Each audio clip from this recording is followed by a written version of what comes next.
So the scene starts, right, in the Hollywood Hills. Julia Winston's home. She's this renowned designer, famous for antiques, amazing parties. He's her composure, apparently. Exactly. Known for never, ever getting angry. Right, and the timing here is pretty key. Julia's just back from Venice doing design work, thrown back into this fast-paced L.A. life. Meanwhile, Martin, her assistant driver, kind of live and help since '92. Long time. Yeah, he's just got back, too, from Vegas, where he spontaneously married an Australian woman, Alicia. Okay, wow. So Martin tells Julia this news.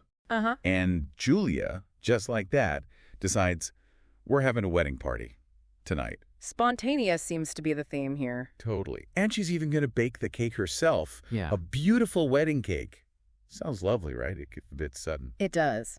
But this is where things take a very sharp turn. The sources suggest Alicia, the new wife, was maybe, well, the phrase used is not smart enough to be polite. Ouch. What did she do? She asked Julia if she had a drinking problem. Oh, no. You don't ask that. Yeah. Especially not then. Exactly. And remember, Julia's described as old and frail, maybe some health issues, but this question, it just lit a fuse nobody knew existed. So this unflappable woman finally snapped. Gig time. And here's the main event, you could say.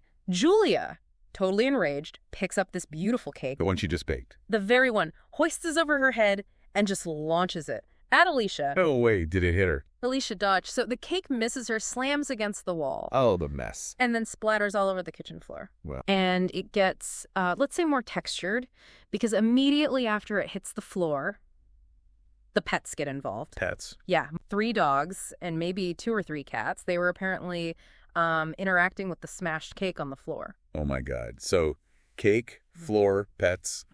This is not sounding like fine dining. Not even remotely. But then, get this. The next day, Martin starts getting phone calls. Calls? About what? From, prominent people, like a famous skincare specialist.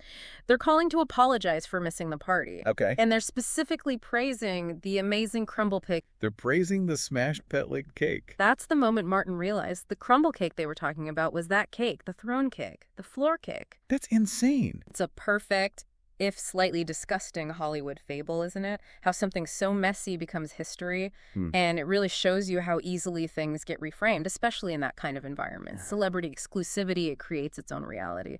The perception of an extraordinary dining experience, as you said, just wiped out the actual unhygienic truth. It's a powerful reminder, really. Sometimes the most celebrated things, the legends we hear about, Yeah. they might have started somewhere completely unexpected, maybe even pretty gross. Makes you think, doesn't it? What other famous dishes or stories started with something less than glamorous? Definitely. You might just look at the next legendary thing you hear about a little differently.